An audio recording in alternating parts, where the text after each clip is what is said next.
नमस्ते दोस्तों, मैं वज्ञा सिंह चैनल में आप लोग को नमस्ते करती हूँ। मैं अच्छी हूँ, आशा करती हूँ आप लोग भी अच्छे होंगे, स्वस्थ होंगे, लाल मस्त होंगे, अपने अपने काम में व्यस्त होंगे। मैं आप लोग के सामने एक विवाह का गीत गा रही हूँ। पसंद है तो लाइक कीजिएगा, सब्सक्राइब कीजिएगा।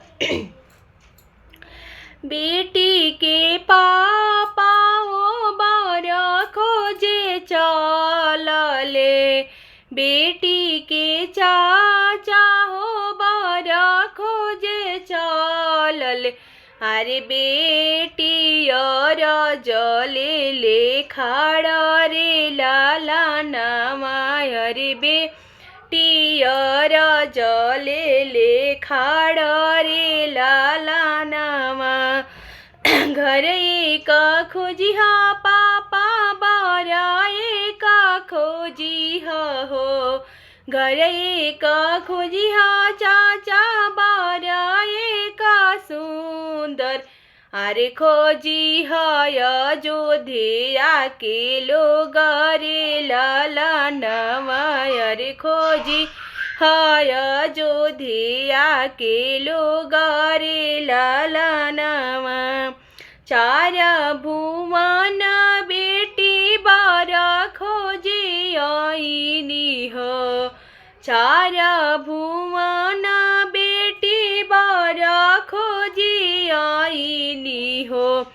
अरे कतही न मिले श्री राम रे लाला नामा, अरे कतहु न मिले श्री राम रे लाला नामा। जाहूँ जाहूँ पापाया जो दिया नगरिया हो, जाहूँ जाहूँ चाचाया जो दिया नगरिया। अरे राजा दशरथ के दुआर रे लाला नामा, अरे राजा दशरथ के दुआर रे लाला नामा।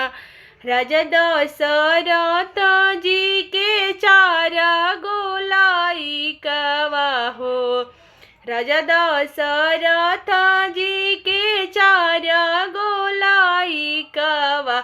अरे बाढ़ा काजे हमें श्री राम रे लाला नामा, अरे बाढ़ा काजे हमें श्री राम रे लाला नामा।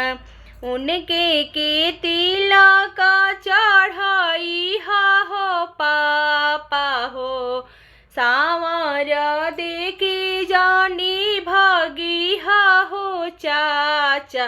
अरे उहे जे हमें श्री राम रे लाला नामा, अरे उहे जे हमें श्री राम रे लाला नामा।